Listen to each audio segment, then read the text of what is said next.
અમરેલીથી સમાચાર કે જ્યાં બોગસ લિટરકાંડ મુદ્દે ઓડિયો ક્લિપ વાયરલ થઈ, જ્યાં અશોક માંગરોળાના સંબંધી અને કૌશિક વેકરિયાની આ ઓડિયો ક્લિપ વાયરલ થઈ છે। અશોક માંગરોળાને જેલ મુક્તિ બાબતે ભલામણ કરતી આ ક્લિપ વાયરલ થઈ। અશોક માંગરોળાના સંબંધીએ કૌશિક વેકરિયાને ભલામણ કરી હતી અને આવી ભલામણ ન કરવા કૌશિક વેકરિયાની વિનંતી તેમાં સંભળાઈ રહી છે। ઓડિયો ક્લિપને અશોક માંગરોળાએ મીડિયા સમક્ષ જાહેર કરી।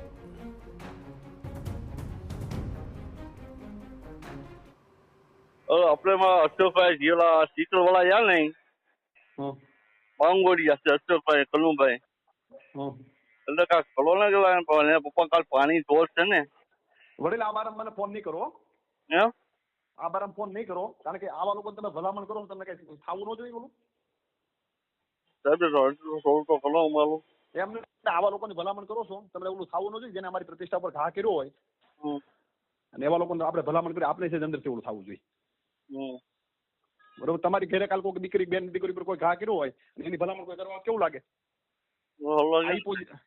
એને કેવું થાય મને કયો એટલું લાગે ને એમ હા તો અમારી પ્રતિષ્ઠા ઉપર ઘા કરેલો છે અને એની આપણે ભલામણ કરવી એનો બાપ વી ગયા દાખલા તરીકે ત્યાં બેઠો બેઠો આ કરતો તેમ શરમ નહોતી આવતી। તો આ ઓડિયો ક્લિપને મીડિયા સમક્ષ જાહેર કરતી સમયે અશોક માંગરોળા કૌશિક વેકરિયા પર આરોપો લગાવ્યા। અને કોઈ પણ નાલાયકમાં નાલાયક વ્યક્તિ હોય તો પણ પોતાના પિતાજીના ડેથ સમયે પોતાના પિતાજીના અગ્નિ સંસ્કાર સમયે આવું હેન પ્રકારનું કૃત્ય ન કરે। તમે આ પ્રકારનું કૃત્ય કરીને અને મને અંદર દાખલ કરવામાં આવ્યો છે। મારી સાથે વેરભાવપૂર્વક આ કૃત્ય તમારી સામે કોઈ ઊભા ન થાય એના માટે મને તમે પ્રેઝન્ટેશનમાં રજૂ કર્યો છે।